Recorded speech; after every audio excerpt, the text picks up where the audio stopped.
Então, vamos continuando, né, professora Simone, unidade 2, parte 4, continuando a aula da parte 3, que nós falamos, então, sobre os descritores, resumos, né, agora a gente vai entrar na parte de introdução. Como é que a gente vai, qual é a dica que a gente teria sobre a introdução? Então, na verdade, a gente estaria aqui na página 3 do nosso manuscrito, sendo que a página 1 é a página de título, página 2 é o nosso resumo, o abstract, com palavras-chave, né? E a página 3, a gente começa a escrever, então, a introdução. Qual é o propósito da introdução, né? A introdução, na verdade, o objetivo dela responder a pergunta por que foi importante fazer esse trabalho. A resposta para essa pergunta tem que estar na sua introdução. Simples. Por que foi importante? Aí você vai começar a introduzir o seu tema, o seu assunto do seu trabalho, fazendo uma história cronológica, tá? Então, você começa lá, quando foi descrito pela primeira vez a doença, depois como é que foi sugerido o diagnóstico, o tratamento, aí você vem contando, fazendo como se fosse um estado da arte, né? Como que surgiu e como é que nós estamos hoje, tá? Então, você tem que fazer esse panorama, lembrando sempre que a gente começa do geral e afunila para o específico, vai acabar a introdução sempre com o nosso objetivo. E além dessa visão geral do assunto, a gente também tem essa questão da história cronológica. Você sempre começa com os trabalhos, né? O que você vai falar de mais antigo vem primeiro, tá? Bom, a introdução, ela basicamente, ela vai identificar os gaps do conhecimento. Tem que estar claro na introdução, além do que já se sabe, tem que estar claro o que não se sabe. Você tem que deixar lá claro, falar assim, acontece assim, assim, assado, entretanto, não se sabe.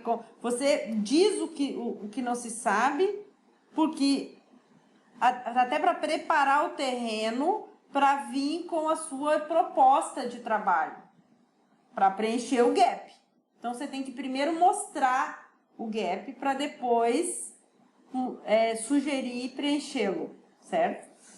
Então, você identifica o gap do conhecimento, aí você explica por que é necessário preencher esse gap. Por que é necessário saber isso que não se sabe? Por causa disso, vai ajudar nisso, vai melhorar, é importante.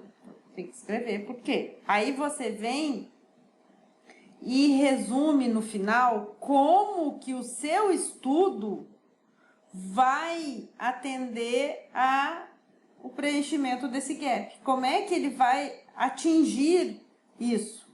Então, esse estudo visa identificar através da análise, você fala isso, certo? Então, essa sim é só uma estrutura, uma organização que você deixa do lado escrito assim, ó, no papel, para te ajudar a estruturar a sua introdução, levando a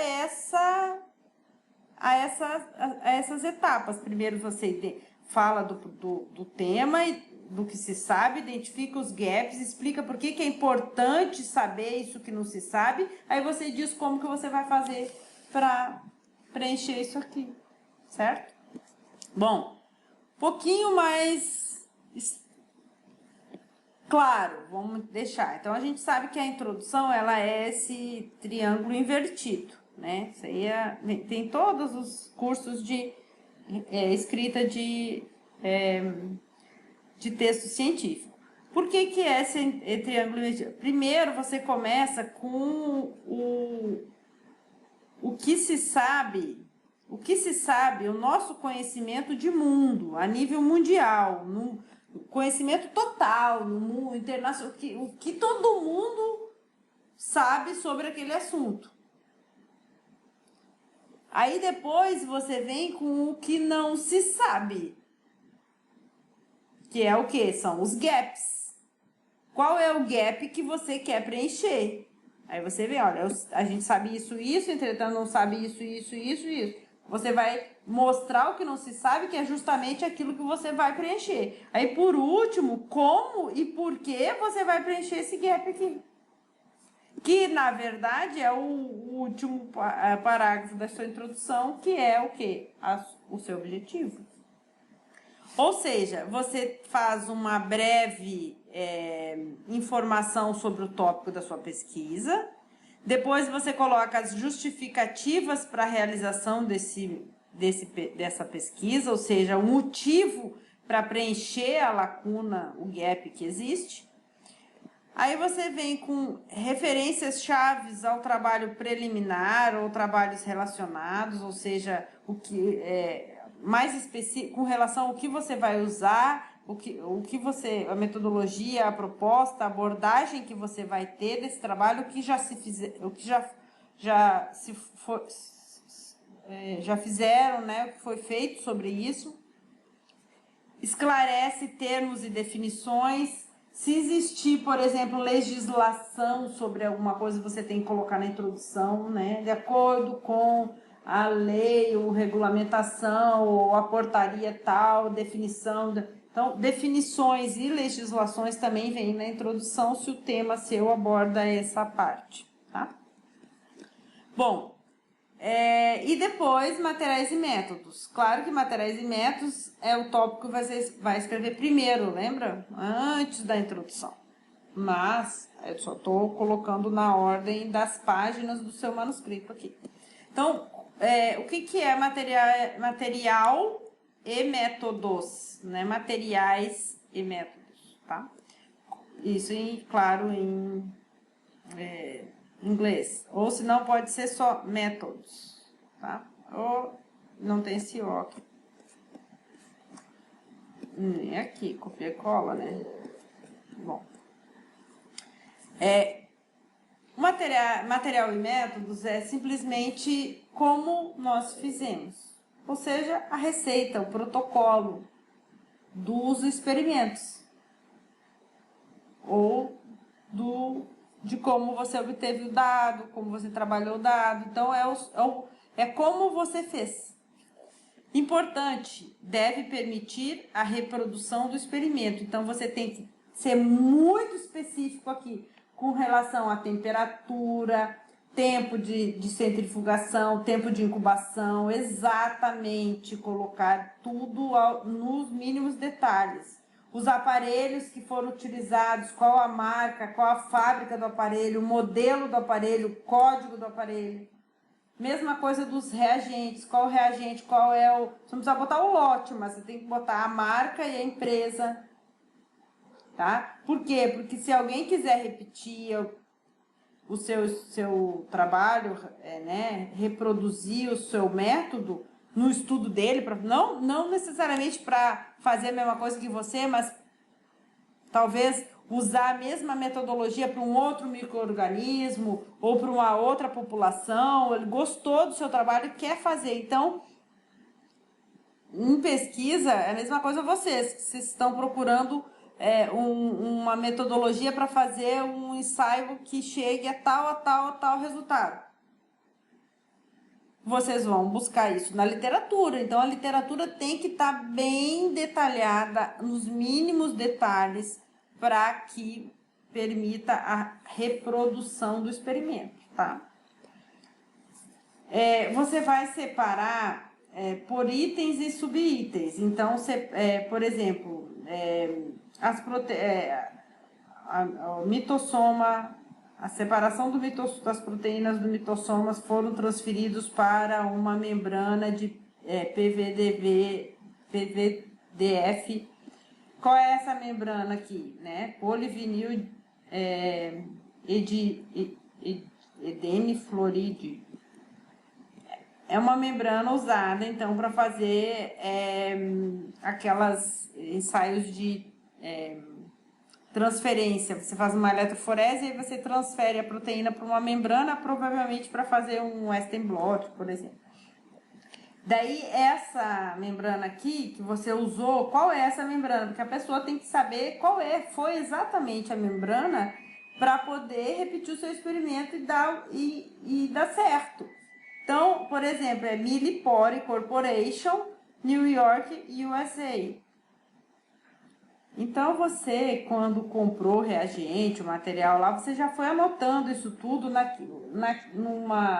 no seu caderno de protocolo, ou você está fazendo uma tabela com todos os métodos e reagentes que você usou, aí você vai colocando essas informações, tá? Agora, como é que a gente faz, por exemplo, se um reagente foi doado, né? Você vai colocar aqui um anticorpo, por exemplo, esse anticorpo aqui, CWP1, né? Que provavelmente é uma proteína, né, da parede celular, né, Cell Wall Protein 1, uma proteína da parede celular. E aí o cara tinha um anticorpo que reconhecia essa proteína e você queria fazer então, né, um ensaio de Western blot. Você fez a separação fez uma eletroforese, transferiu essas proteínas para uma membrana e agora você quer saber se lá naquele teu proteoma tem essa proteína aqui, que é uma proteína importante para o seu trabalho e tal. Como é que você vai fazer esse ensaio? Você tem que achar alguma coisa que reconheça essa proteína. Por exemplo, o anticorpo anti-CWP1. E aí você vai revelar isso através de um marcador no ensaio que a gente chama de Western blot, que é usado justamente para isso. Ou imunoblot, mas você precisa de um reagente que é um anticorpo que reconheça a proteína do seu interesse. Aí você pode mandar sintetizar, mandar produzir, ou às vezes alguém pode te doar. Então, se alguém te doou um anticorpo, porque tem um pesquisador lá que já trabalha com essa proteína e ele tem esse anticorpo, ele te doou. Aí, na hora que você for colocar isso no trabalho, você não vai poder colocar a empresa que você mandou sintetizar ou tal, porque você ganhou. Aí você coloca gentilmente provido pelo doutor fulano de tal desse local aqui, dessa instituição aqui, tá? Aí, claro, se alguém quiser esse anticorpo, vai entrar em contato com esse cara, vai saber mais detalhes, porque você não sabe detalhes, ele simplesmente te doou o anticorpo pronto. Aí você cita dessa forma aqui. Isso serve para cepa de bactéria, de fungo, de o que for. O que alguém te deu, você coloca gentilmente provided by fulano de tal. E bota a instituição na qual ele é afiliado. Tá? Só porque ele te doou, lembra? Só porque ele te doou aqui não significa que ele é coautor. Então, ele provavelmente não vai estar nos teus coautores. Você pode até inserir ele depois nos agradecimentos. Então, você pode colocar ele nos seus agradecimentos, né? Os autores agradecem ao fulano de tal pela doação. Você agradece lá a pessoa. Bom, materiais e métodos normalmente tem poucas ou nenhuma referência. Se os métodos foram todos elaborados por você, não. Mas se tiver referência, as referências só vão ser citadas se tiver usado uma metodologia de alguém. Daí, se você pegou de um outro artigo e fez a mesma metodologia, e nesse caso você tem que listar. Aí você vai e coloca assim: a extração das proteínas foi realizada de acordo com o protocolo descrito previamente by fulano de tal, por fulano de tal. Aí bota ponto, aí você vem com essa palavrinha aqui, ó, briefly, tá? Briefly, vírgula. Aí, resumidamente, você descreve o método, mas não precisa entrar em muito detalhe. Por quê? Porque se a pessoa quiser saber detalhes, vai para o artigo, tá? Então, a extração das proteínas foi realizada conforme o protocolo previamente descrito por fulano de tal, et al., 2000 e tanto, ponto. Uma outra frase. Briefly, as proteínas foram centrifugadas na presença do reagente e tal. Aí você faz um resuminho do protocolo, mas não precisa ser detalhado como quando o método é seu, você que elaborou, você que padronizou, você que inventou, aí você tem que botar detalhe por detalhe, tá? Tá aí aqui, ó, tem um exemplo, tá? A imunoprecipitação foi realizada conforme previamente descrito. Descrito aonde? Nessa referência aqui, tá? Briefing. Depois de lavar 2 vezes com esse tampão, uma vez com esse tampão aqui, o complexo imune acoplado a BIDs de cefarose foi ressuspendido em um outro tampão contendo isso aqui, e etc, etc. Então, tá aqui descrevendo rapidamente, resumidamente, o método desse cara aqui, tá? Bom, isso aqui de novo a gente volta a falar, né? Por exemplo, depois da centrifugação, você está descrevendo um método em que você centrifugou tal coisa. A preposição que você usa é at. Então, after centrifugation, at. Aí vem e bota qual foi o RPM da centrifugação. 13.000 RPMs. Lembrando de usar vírgula aqui, tá? Por quê? Porque no português seria ponto, mas como em inglês é vírgula. 13.000 RPMs. Tá? Então, usa at 13.000 RPM. Na verdade,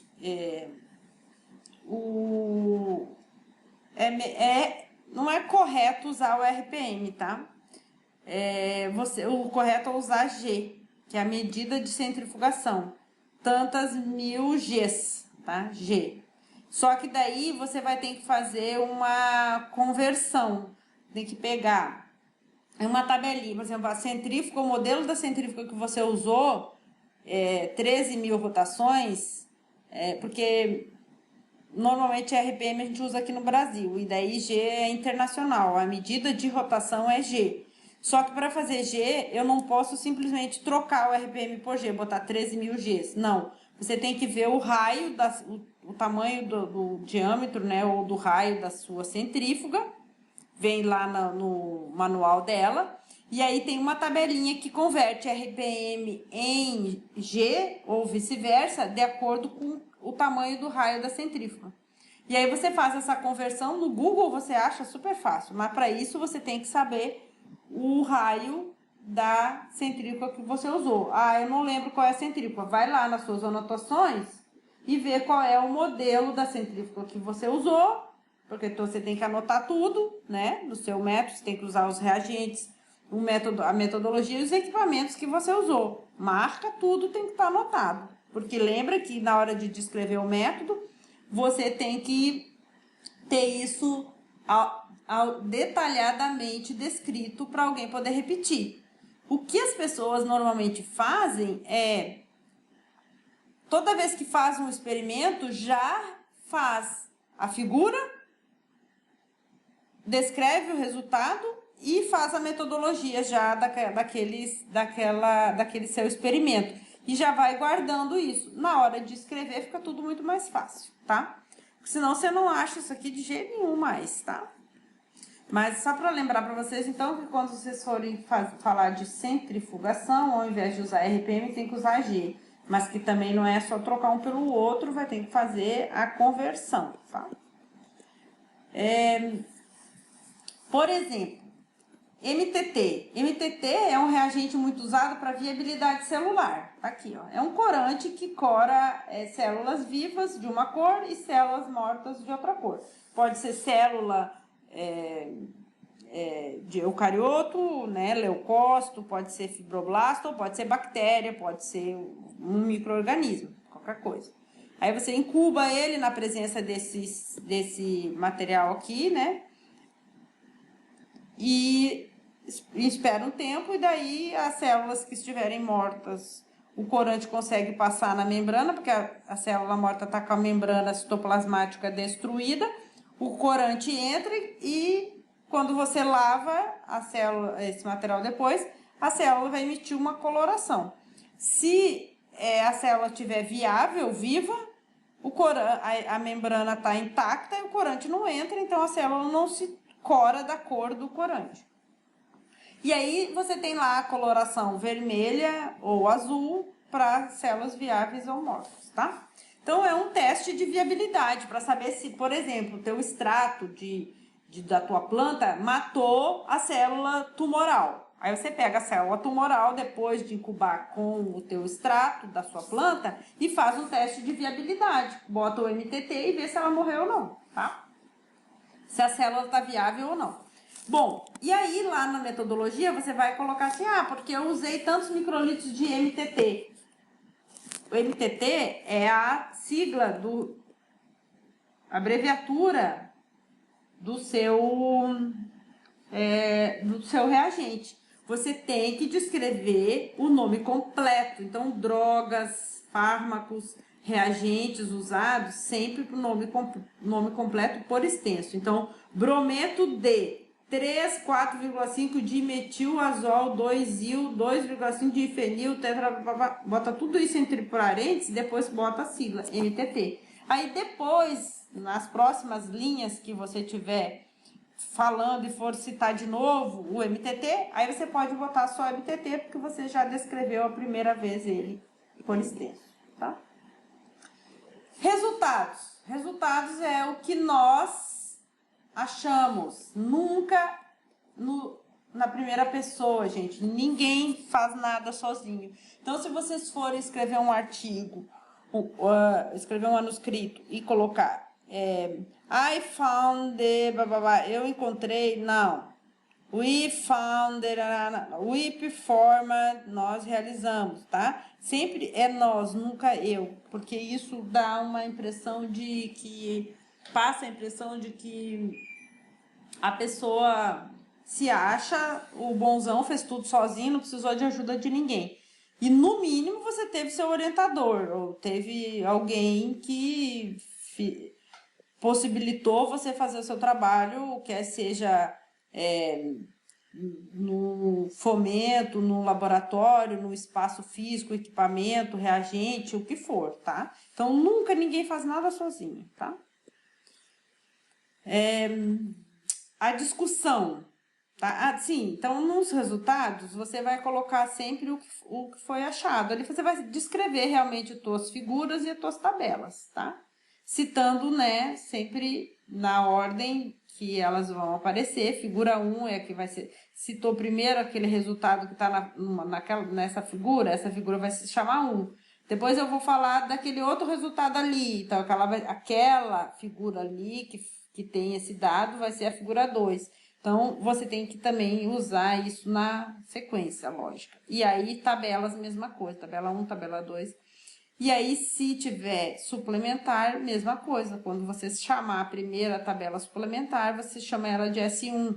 Chamar a segunda, ela é S2. Aí ela segue uma numeração diferente. Por exemplo, eu tenho Table 1, Table 2, e aí eu tenho Table S1. Eu não tenho Table S3, tá?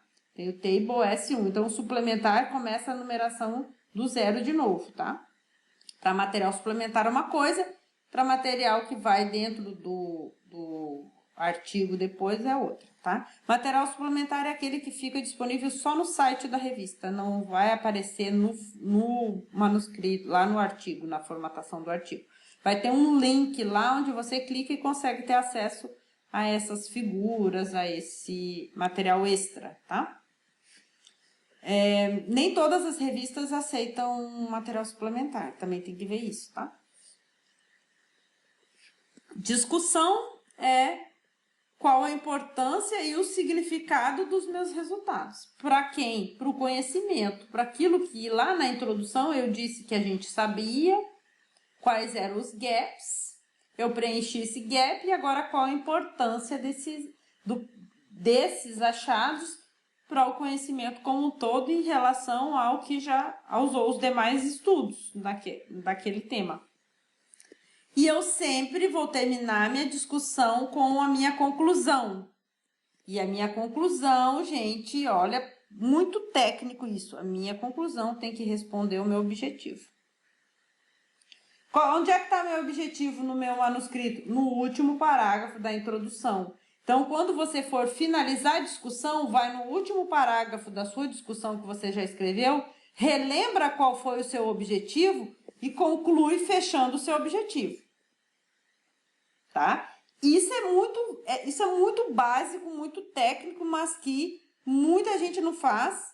Chega lá no revisor, o revisor olha, acha uma porcaria o teu trabalho, que não tá nada escrito, ele não entende nada.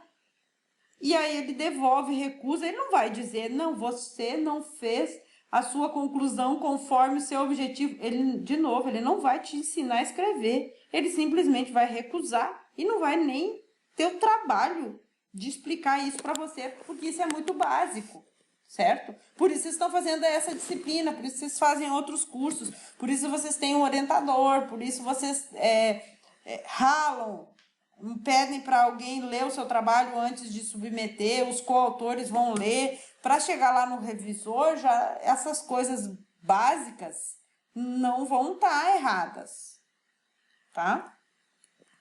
E aí, a minha discussão, ou a discussão de vocês, a discussão de um artigo, ela é ao contrário da introdução. Lembra que a introdução era esse triângulo invertido? Você começava o primeiro parágrafo da sua introdução falando do que se sabe no mundo, depois os gaps que existem, por que é importante preencher, daí como que você vai preencher seu objetivo. Como é que você vai fazer esse trabalho? Porque, né? O que você quer responder com este trabalho?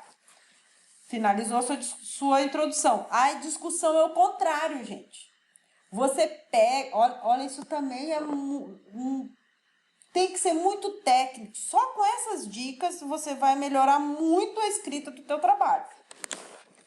Você pega teu resultado e olha para ele e vê o que daquelas figuras, daquilo tudo que você descreveu ali, o que é o mais importante, qual é o principal resultado para preencher o gap que lá na introdução você disse que tinha. Ah, é tal coisa, é esse dado aqui. Então, é ele que você começa o primeiro parágrafo da sua discussão, vai direto ao ponto, assim, pá! Certeiro, o teu principal resultado vem no primeiro parágrafo da discussão.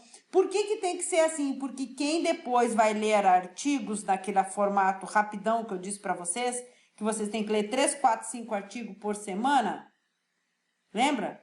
No doutorado, 2, 3 no mestrado, você não tem que ler de cabo a rabo, você vai ler o quê? Você vai ler o último parágrafo da introdução, vai ler o resultado, vai ler os primeiros parágrafos, desculpa, o último parágrafo da introdução, que é o objetivo, aí você lê o resultado do cara, olha as figuras, aí você vai para o primeiro, segundo parágrafo da discussão, que ali está o mais importante.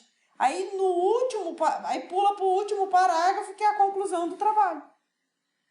Ou seja, você já foi pontualmente nos locais onde estão as informações mais importantes, que é o que você quer.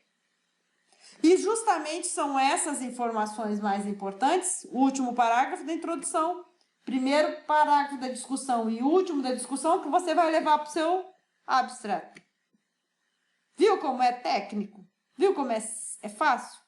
Ah, professora, mas não é fácil. Deixa aí essa cola do lado do seu computador quando você estiver escrevendo, que tu vai ver que se você perder o amor, perder a paixão por querer fazer um poema do seu manuscrito e for ser técnico, pontual, é assim, regra é regra, é bem assim que eu vou fazer, vai dar certo, vai ficar lindo.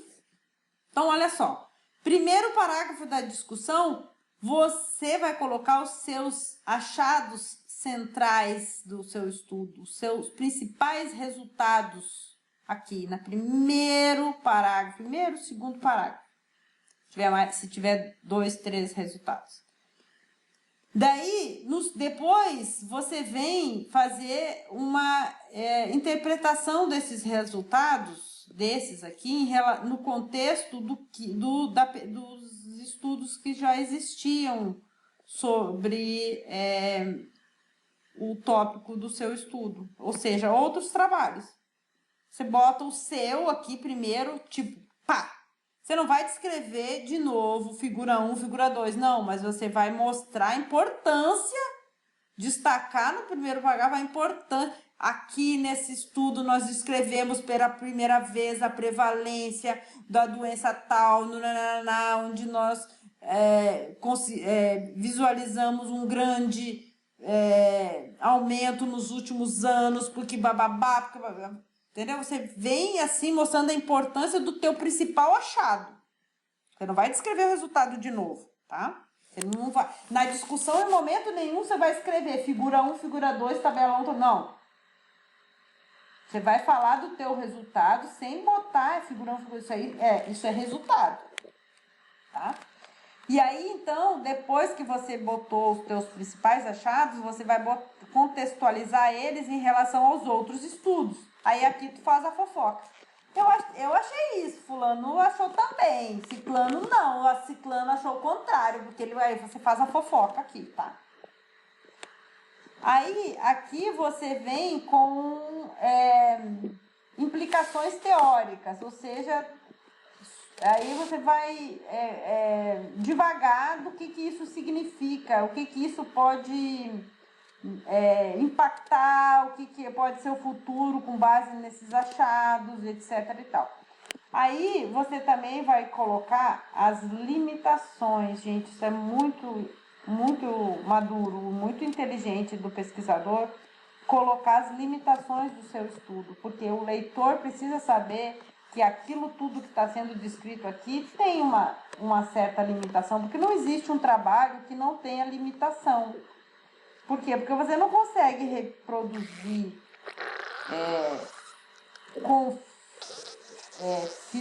de uma forma fidedigna o que acontece na vida real. Sempre vai ter falhas, o N é pequeno, ou não sei o quê, né? Então você tem que ter plena consciência e maturidade e percepção de quais são os pontos fracos do seu trabalho. E aí você vem e coloca, apesar do N ser pequeno, a amostra é muito importante, por causa de mais estudos são necessários, você sugere, você bababá, você vem assim e fala, então, recomendações, você pode colocar futuramente novos abordagens no sentido de tal coisa que é o que está fraco no seu trabalho, por exemplo, tal ponto que você não conseguiu fazer, você coloca que os próximos passos podem, nos estudos futuros, poderiam focar na descrição daquilo ali, bababá, entendeu? Então, você vai introduzindo ali, bota o ponto fraco, bota perspectivas futuras e tal, e aí vem com o último parágrafo, que é a conclusão. In conclusion, this study, bababá, aí você vai, fecha a conclusão, respondendo o seu objetivo, ou seja, o último parágrafo da sua introdução, que é onde está o seu objetivo, né? Então, aqui o último da discussão tem que estar respondendo o último da introdução. Então, de uma forma resumida, você tem aqui, a sua introdução é esse funil aqui, né? Onde você tem um background geral, o estado atual do teu campo, né? O que se sabe do conhecimento, os gaps do conhecimento, aí tem o seu objetivo, o último parágrafo da sua introdução. Aí vem corredor mais estreito, que não tem muita divagação, que é a metodologia que você usou e os resultados que você achou. E aí vem a discussão do teu trabalho, que é o contrário disso aqui. Você resume aqui no início, aqui você terminou com o que você ia fazer. Aqui você começa com a principal coisa que você achou. Só sua. Aí você vem abrindo e mostrando o que aquilo, como é que isso se insere no todo, com os outros trabalhos, quais são os gaps, quais são as perspectivas futuras. Aí você amplia a discussão do seu achado. Aqui você começa amplo com o que se sabe e afunila com o que você vai fazer.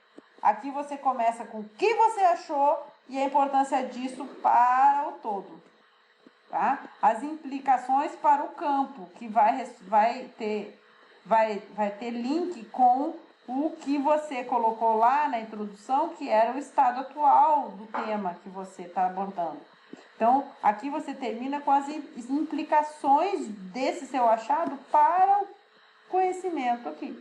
Ou seja, o próximo artigo vai incluir isso aqui dentro da introdução dele. Ou seja, você fez um upgrade no conhecimento. O conhecimento era X, agora é X mais 1. O X está aqui, o mais 1 está aqui. Então, o próximo conhecimento que vai estar no outro artigo, que vem depois do seu, é X mais 1 aqui, mais 2 aqui no final. Que é o 2 é o achado do cara. E assim vai. Assim você vai construindo o conhecimento, tá?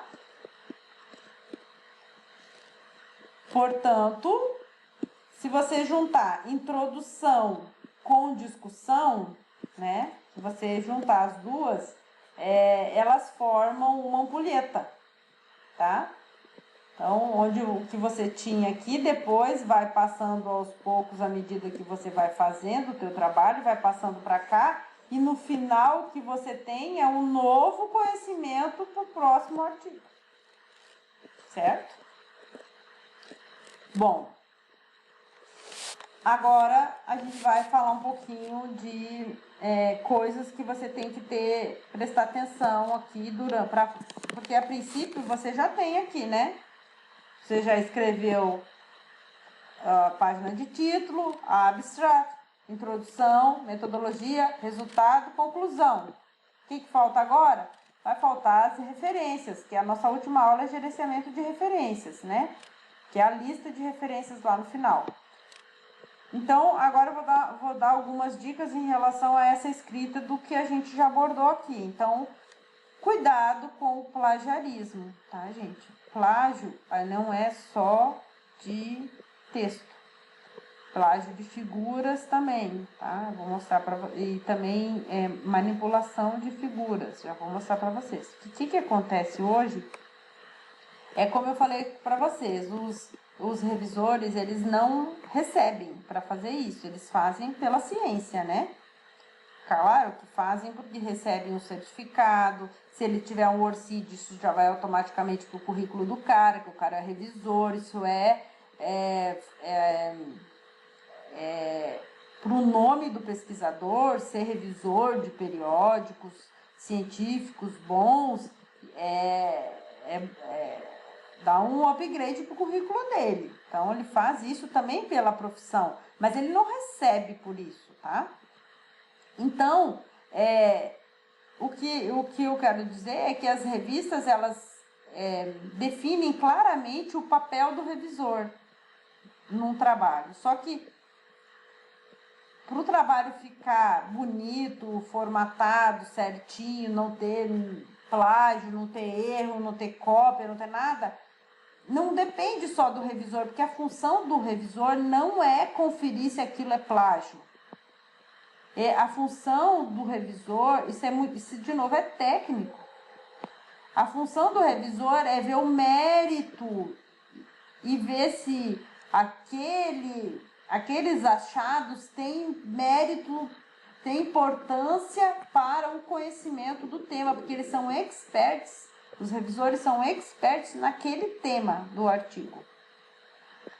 Bom, e aí entra a questão toda de linguagem de inglês. O revisor não vai corrigir inglês. O revisor não vai corrigir se tem plágio ou não, se você copiou um parágrafo de outro artigo ou não. Ele não vai ver se a figura que você está mostrando é realmente sua, porque isso não é função dele. A função dele, de novo, é o mérito do trabalho, tá? Só que a revista também tem responsabilidade em não publicar artigos que tenham plágio, artigos que estejam escritos no inglês de uma forma errada. Então, Existem uma equipe por trás da revista, além dos revisores, que fazem esses outros trabalhos. Hoje em dia, as revistas estão comprando programas de softwares e programas de computador que fazem determinados serviços, por exemplo, o plágio, tá? Então, hoje em dia, todo o trabalho que você manda para uma revista, aquela secretária que recebe lá antes de mandar para o editor, ela vai conferir se o teu trabalho está nas regras da revista. Por quê? Porque ela não precisa ser expert no assunto do tema do teu trabalho para ver se você fez o resumo no número de palavras certas, para ver se a referência está citada corretamente. Então, ela vai ver essa questão de formatação. E ela também pega o seu trabalho e passa num programa de plágio. Porque se o seu trabalho for plágio de outro, ele é recusado na mesma hora. Não vai nem para o editor, ela não manda nem para ela. Ela devolve. Normalmente é quando o seu trabalho volta em menos de 24 horas recusado. Daí você fala, o editor não gostou, ele nem viu. Nem chegou para ele, porque a secretária que foi lá já detectou um plágio. Ela não vai te dizer, estou recusando porque o teu trabalho está com plágio. Não, ela nem se dá o trabalho, porque tem coisa que é tão assim, porque se ela disser que é, aí você vai ficar bravo, daí você vai não sei o quê. Mas ela já viu que é, não precisa te provar que é, ela simplesmente não quer o seu trabalho. A revista não quer esse trabalho. Então, passou no programa de plágio, detectou plágio, devolve, tá? Então, cuidado. Professora, mas o que é plágio? Porque, assim, gente, todo mundo vai lá no outro artigo e copia um pedacinho do negócio. Só que você tem que mudar. Por quê? Porque senão vai ser plágio. Ou seja, o que é plágio? Plágio é você ter mais de 8 palavras iguais no mesmo parágrafo. Tem parágrafo do artigo tal, aí você veio, copiou e colou no seu. Você tem que mudar e deixar só 8 palavras iguais. Professor, mas tem o is, tem o to be, tem... Não, palavras que tenham ali importância para o assunto, né? Que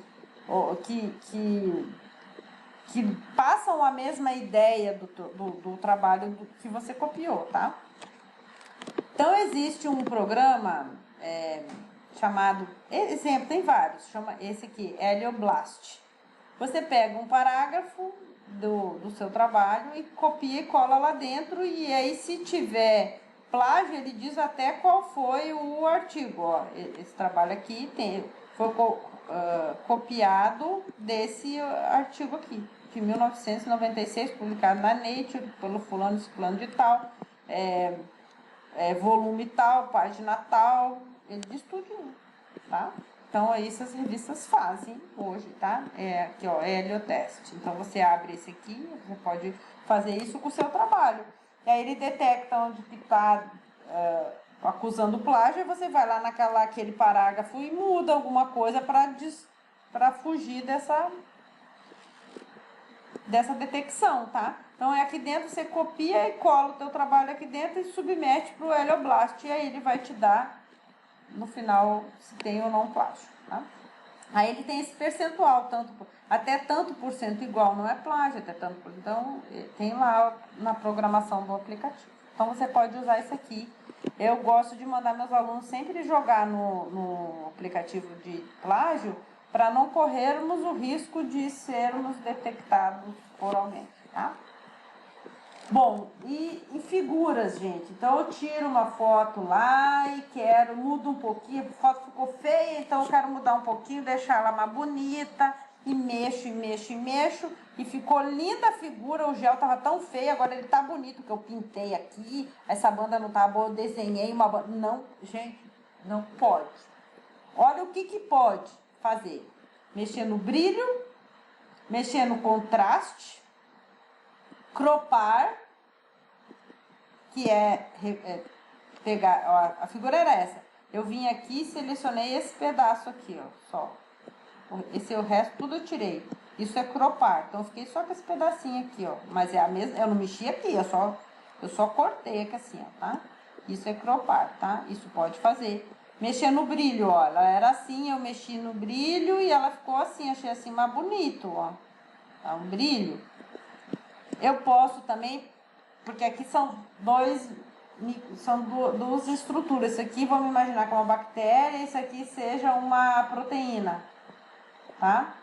E aí eu venho e pinto, mas a figura original da microscopia de varredura é essa aqui. Mas eu venho e pinto essa estrutura aqui de vermelho, essa aqui de vermelho, isso pode, tá?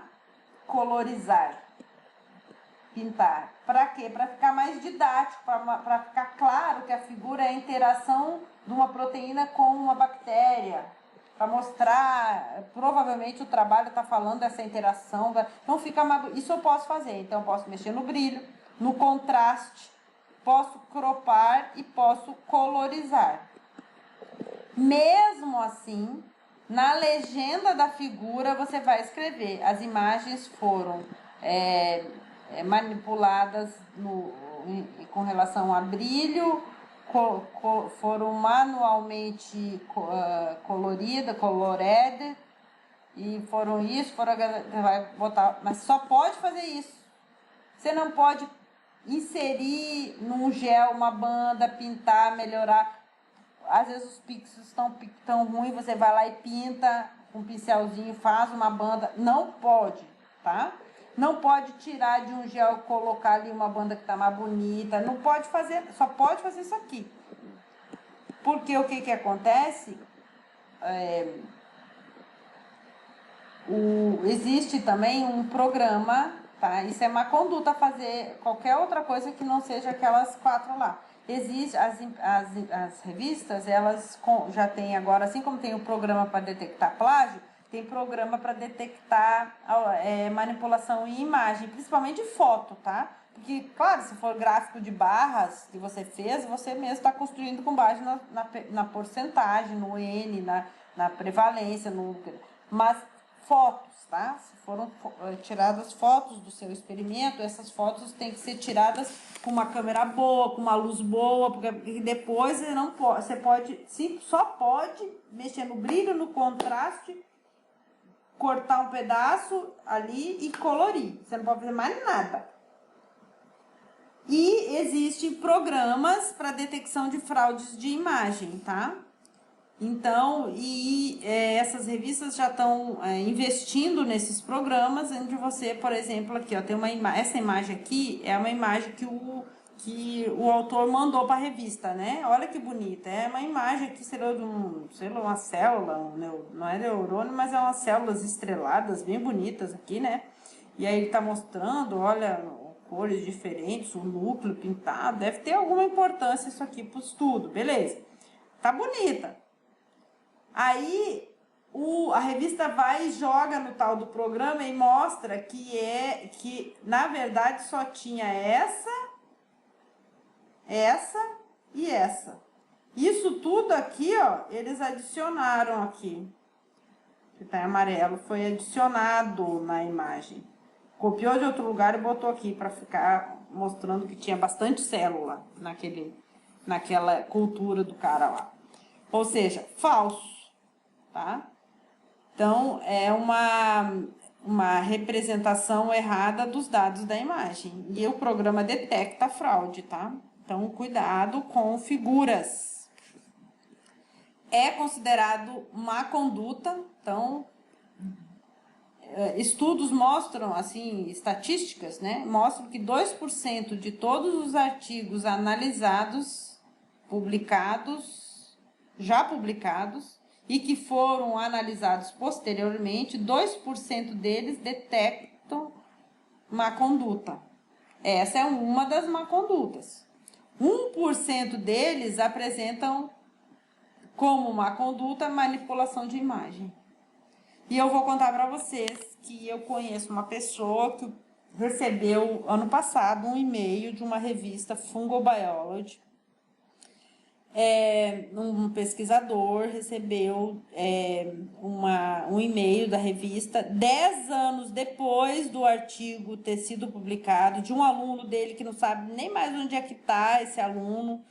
Era o primeiro autor, o aluno fez as imagens e tudo, e na época era a imagem de um gel.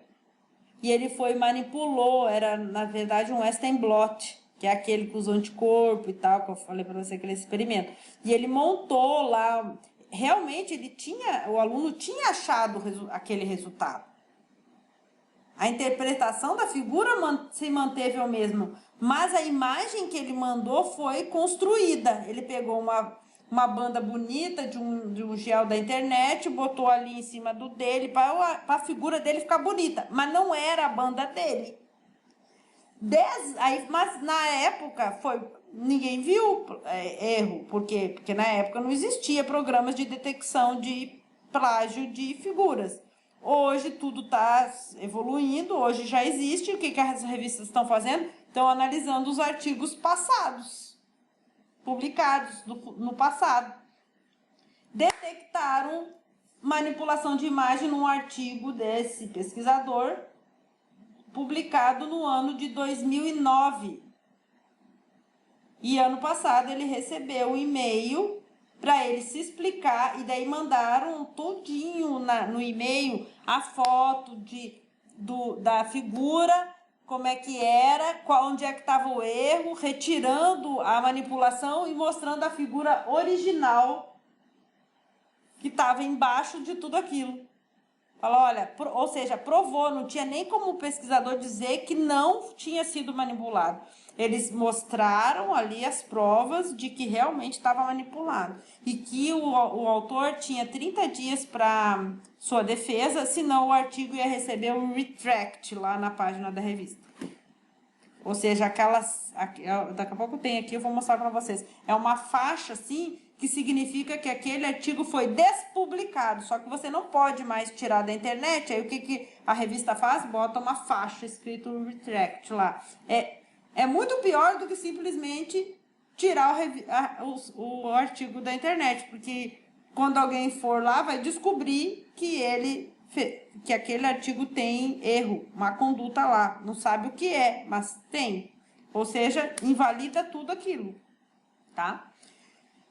Então, o que eu falei, peer review não detecta, tá? A revista, elas têm que procurar, por quê? Porque o revisor, ele vai trabalhar em cima do mérito e tal, porque senão tu imagina, o revisor ia ter que ter um programa para isso, um programa para aquilo, ninguém ia querer revisar, por causa da responsabilidade em cima dos plágios. Então, o revisor, a função dele é mérito de trabalho. Ele é um expert numa área e aí ele sabe tudo daquela área. Então, sobre a importância dos achados do cara, ele sabe avaliar. Mas se aquele achado é verdadeiro, aí o revisor não tem como saber, tá? Agora, o que as revistas estão fazendo? Elas têm procurado por redundância, por manipulação de imagem, por plágio, usando programas de computador, softwares, tá? Por quê? Porque a questão de engenharia de software tá melhorando tanto que está conseguindo fazer programas que detectam isso. E outra coisa é que colegas também denunciam, tá?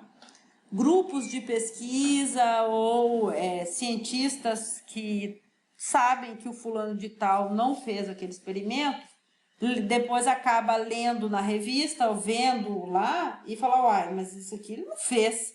Você manda um e-mail, pode ser até anônimo para a revista, e denuncia. Aí a revista vai pedir provas, ela pode, olha só isso, gente, a revista pode te pedir cópia do seu protocolo de pesquisa. O que é isso, professora? É o caderno que o aluno tem que ter. Quando o aluno entra no mestrado, ele tem que ter um diário, que chama protocolo, aquele caderno tipo ata sem espiral, que é a folha costurada, numerada, ela já vem numerada, número 1, para mostrar que você não arrancou nunca nenhuma folha. E desde o primeiro dia do seu mestrado, o seu doutorado, até o último, tudo que você fizer tem que estar registrado ali, data e hora dos seus experimentos, tal dia. Cheguei no laboratório, 8 horas, extraí proteína, o resultado foi esse. Aí você pode colar fotinho. Tem gente que bota até a sua foto, assim, na capa do protocolo. Já vi isso. Então, é o teu diário de experimentação. E esse protocolo não é seu. É do laboratório. Então, você não pode levar ele para casa para escrever o seu artigo. Você não pode terminou o seu doutorado, você vai levar o seu protocolo embora, porque você pode querer trabalhar num outro laboratório e querer ler tudo ali que você fez e tal. Você tira a cópia, leva o que você quiser, foto, mas o protocolo tem que ficar no laboratório, sob os cuidados do orientador, porque o protocolo é a prova de que você fez o experimento na data tal e achou o resultado na data tal. Portanto, o seu protocolo tem que ter a descrição do método, como você fez, os resultados que você achou, todos os dias durante o desenvolver da sua pesquisa. Por quê? Porque no futuro, se houver alguma dúvida, alguma denúncia, a revista pode pedir para você a cópia do protocolo de pesquisa escrito à mão pelo aluno, por você, por quem foi, para provar que você realmente fez e achou aquele resultado. Agora, imagina se você não tem isso. O que você vai responder para o editor da revista? Hã? Eu não tenho, meu aluno não fez. Retract no seu artigo. Não importa nada. Por quê? Porque você tem que ter registro, rastreabilidade, ciência é sério. Ciência não é brinquedo. Ciência não é publicar para eu pegar o meu diploma, para botar no meu currículo. Ciência é produzir conhecimento para o mundo, para todo mundo. Há responsabilidade nisso. Tá? Essa pessoa lá que teve que responder da figura, eu nem sei como é que essa pessoa respondeu. Por quê? Porque provavelmente o orientador nem sabia que o aluno tinha feito isso na imagem. Simplesmente o aluno trouxe a imagem. Eu fiz o experimento, tá aqui a foto. Ai, que coisa linda, vamos escrever o artigo, tá assim, bababá. O orientador nem sabia. Tem como o orientador ficar do lado do aluno vendo o que ele vai fazer? Não. Existe ética, existe confiança de ambos os lados. Então, por isso, essa relação aluno-orientador, claro, o aluno também tem que confiar no orientador, mas o orientador também tem que confiar no aluno. Por quê? Porque os dois estão comprometidos e os dois são responsabilizados juntamente pelos erros. Assim como eles colhem os frutos, eles vão colher também os danos. Certo? Então, para quê? Para não ter isso aqui no seu artigo, ó. Retract, ou seja, cancelado. Tá? Esse aqui, ó, é um artigo que tá lá na PNAS. PNAS é uma revista que é tipo Science Nature, é muito boa, tá? Na área de saúde, assim. E então quem publica lá tem uma grande visibilidade. Agora você imagina você publicar lá, publiquei na Science, na Nature, no outro ano você tem um retract no teu artigo.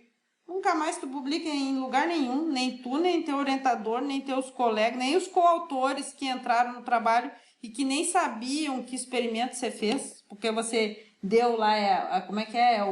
É o coautor fantasma, é o coautor GIF de presente, é um coautor que você botou lá porque é para puxar o saco. Esse aí se ferra junto com você, certo? Ou se você é um desses que ganhou de presente, você se ferra junto com os outros.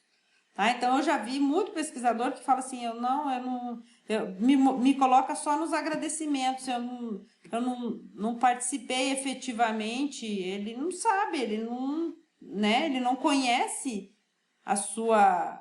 o seu grupo, ele não trabalhou com o seu grupo, ele não quer o nome dele associado ali. Por quê? Porque ele não conhece. Então, bota só nos... eu dei um anticorpo, eu dei não sei o quê, bota só nos agradecimentos, tá? Então, olha só, isso aqui é uma estatística que mostra, então, por exemplo, as fraudes e suspeitas de fraudes por país. Então, olha, em azul, os Estados Unidos, percentual, porque gráfico de pizza representa percentual, tá? Então, aqui tem, se fosse a metade é 50, tem os 40, 45% das fraudes ou suspeitas de fraudes detectadas em artigos publicados, detectadas depois de publicado, tá? São de artigos dos Estados Unidos, tá? Alemanha depois, Japão, China, Inglaterra, Coreia e outros daí, tá? Plágio, daí isso é fraude, má conduta. Aí que tem vários motivos, né? Por plágio, cópia de texto, de dado. Daí você tem Japão, Estados Unidos, aqui, você leu 15%? Estados Unidos, Japão, China, Inglaterra, Índia, Coreia, outros. Itália, Irã, França, Gabon, não sei o que é isso. E esses dados estão nesse artigo aqui da PNAS, tá? Que fez um estudo sobre isso.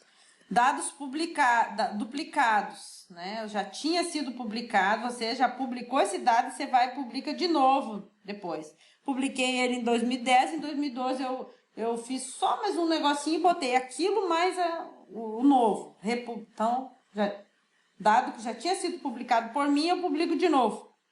Não peguei de outra pessoa, mas eu já tinha publicado uma vez, não pode publicar de novo.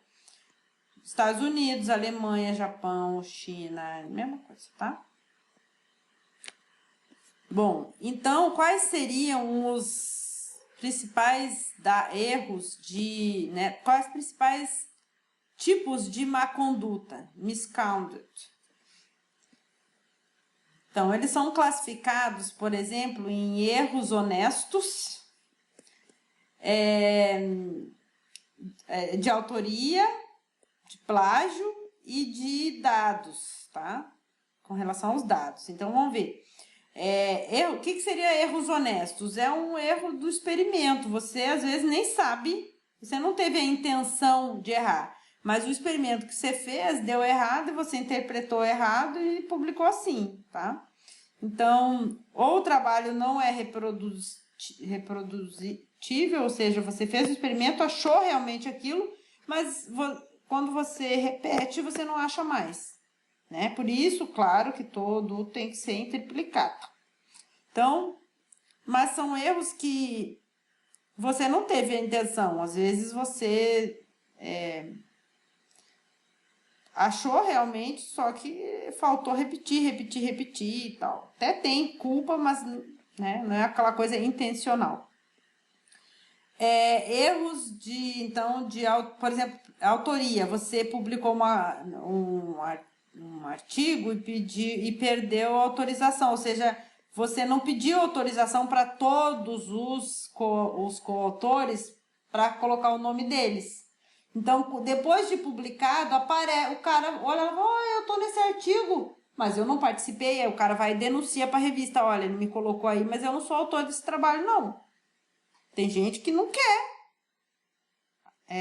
Os sérios mesmo não querem ganhar de presente. Por quê? Porque se responsabilizam junto. Então, aí é má conduta, porque quem mandou o artigo tem que ter autorização por escrito, por isso daquele e-mail que eu falei para mandar, que daí você dá um prazo, fala até tal dia, por favor. Se você não quiser participar, você me avisa. Se ele não avisar, é porque ele quer participar. Então, isso já serve para, caso no futuro ele venha e diga, não me falaram nada, aí a revista vai te consultar e te dá 30 dias para você responder, porque teve uma denúncia de que tal autor disse que ele não deu autorização para botar o nome dele. Aí você pega o quê? Pega aquele e-mail e manda pro editor. Falou, tá aqui sim, olha aqui, ó. Aí o que acontece? Você resolveu, o artigo continua lá online e o editor vai resolver com o cara lá. Mas se você não tem isso, não tem como provar que você pediu autorização, aí o seu artigo, retract. Você esqueceu de botar um autor, ou seja, alguém vai lá e fala, olha, esse trabalho foi publicado, eu ajudei, a pessoa tem que provar, né? esse dado é meu, eu coletei, o comitê de ética tá aqui, fui eu que fiz isso, ele prova as coisas e o cara não me colocou. É o autor fantasma lá, né? Era pra estar e não tá. Aí o que que acontece? A revista fala, ó, você esqueceu de botar uma pessoa importante, por que que você não botou, bababá. Esqueceu não, né? Não botou. Aí não tem mais como colocar. Eu sei como é que resolve isso, mas é má conduta. Erro de afiliação, ou seja, bota o autor lá e bota uma instituição da qual ele não pertence, bota o nome do fulano, bota a USP lá só para dar peso, não é da USP, tá? Então, erro de afiliação. Plágio de outros, ou você copiou dado de outros artigos, ou autoplágio. O que é autoplágio? Por exemplo, eu publiquei um artigo em 2019, fiz essa introdução sobre paracoccidioidomicose. PCM é uma micose sistêmica restrita América Latina, blá, blá, blá. Fiz lá minha introdução. 2019. Em 2020 eu vou publicar um outro trabalho sobre PCM. O que eu faço? Copio e colo a minha própria introdução, porque fui eu mesmo que escrevi essa introdução, então eu posso usar ela. Não é plágio, eu que escrevi. Só que se você já publicou, e você vai copiar de você mesmo. Então é autoplágio, você vai ter que escrever. Quantos artigos você for publicar sobre um tema, trocentas introduções diferentes você vai ter que fazer. Mesmo que seja sobre o mesmo assunto. Você tem que mudar, não pode ter mais de 8 palavras iguais para não caracterizar plágio. Ou seja, autoplágio existe, tá, gente? Publicou dado duplicado. Eu já tinha publicado aquilo, publiquei de novo. Tá errado. Inventei dado falso. Problemas nos dados, ou seja, os dados não, eles estão ali, mas eles não, ou seja, o desvio do padrão tá alto, tá grande, ou eu coletei de um banco de dados e disse que coletei de um lugar, mas coletei de outro. Então, isso tudo tudo isso são más condutas, tá? Claro que isso aqui é uma estatística com base em 331 papers que receberam o retract, né, que foram cancelados.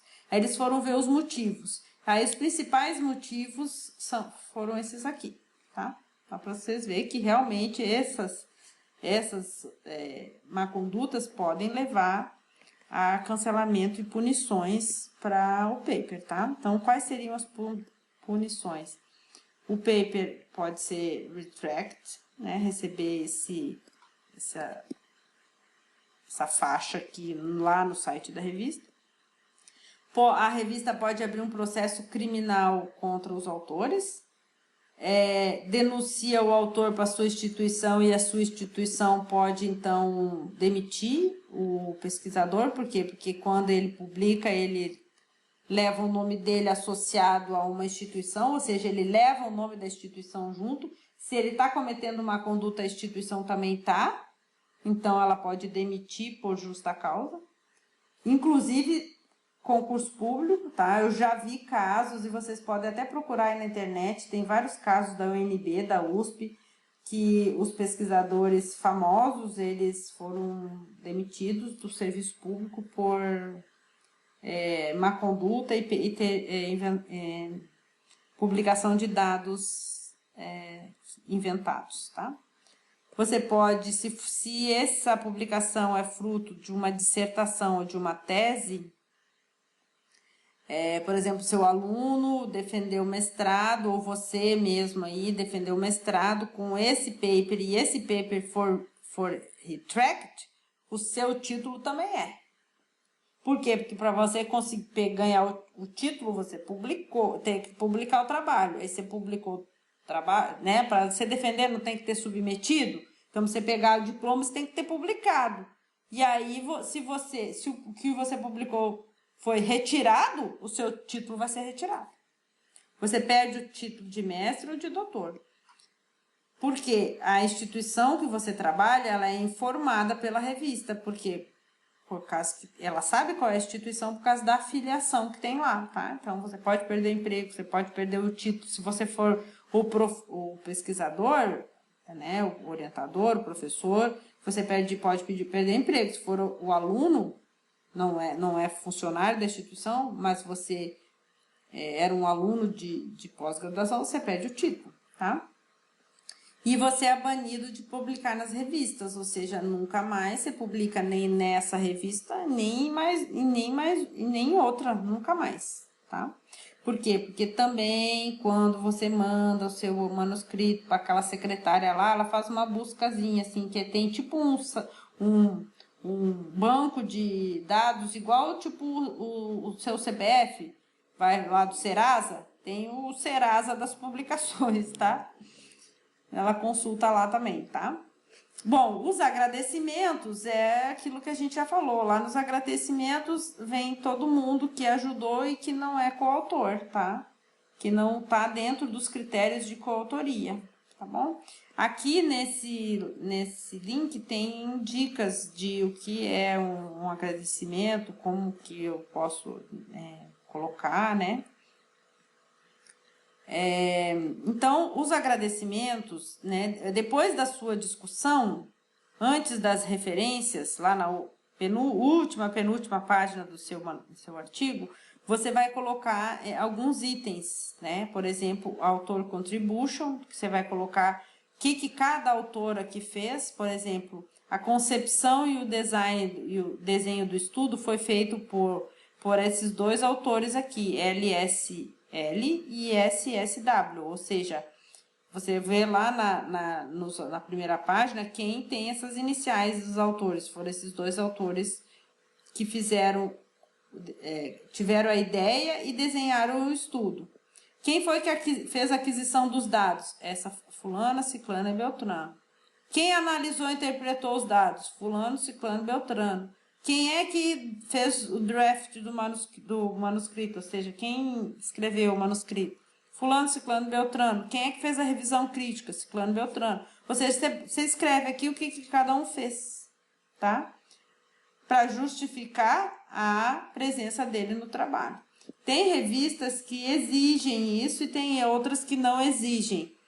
Se não exigir, não significa que você não tem que botar. Eu sempre coloco. Porque deixa claro o que cada um fez. Depois, quando alguma coisa der errado, pelo menos vai se saber quem é o responsável por cada uma das etapas do trabalho. Se o erro está na aquisição dos dados, foram essas pessoas aqui que erraram, tá? Claro que todo mundo vai ser responsabilizado em conjunto, mas depois de anos que passam, às vezes você nem lembra quem fez a aquisição de dados para você. Se você recebe um e-mail da revista pedindo para se explicar, você não sabe nem para quem você pergunta. Passou anos, passou trocentos alunos pelo seu laboratório. Ah, a aquisição de dados foi feita pela fulana, beltrana, ciclana. Eu vou contactar ela que ela vai ter que me ajudar a responder isso aqui. Certo? A responsabilidade é para a vida inteira. Apesar de quem vai receber o e-mail é o autor correspondente, aquele que tem um e-mailzinho lá com o editor, mas a responsabilidade é de todos, tá? A CAPES, ela publicou em 2018 uma portaria em que ela diz que todas as bolsas de pesquisa, quer seja para iniciação científica, PIBIC, mestrado, doutorado, elas têm que ser agradecidas aqui no trabalho, usando essa frase aqui, ó. Se for em português, o presente trabalho foi realizado com apoio da Coordenação de Aperfeiçoamento Pessoal de Nível Superior CAPES, Código de Financiamento 001. Tem que copiar exatamente essa frase e colocar aqui. Se o artigo for em inglês, você copia essa outra aqui. This study was funded in part by the blá, blá, blá. É a mesma coisa, só que é traduzido. Copia e bota lá. Nós colocamos aqui, né? Cadê? Aqui, ó. Fulano de tal agradece a CAPES, darará, pelo Código de Financiamento 001 pelo fellowship, pela bolsa. Então, quem recebeu a bolsa?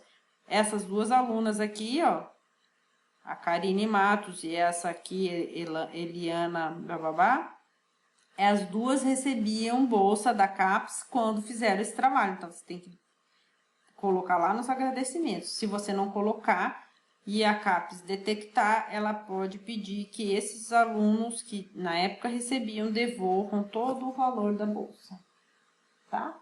Ou seja, gente, publicar não é brincadeira, tá? Não é simplesmente pegou, vou lá, mandou, pronto. Não.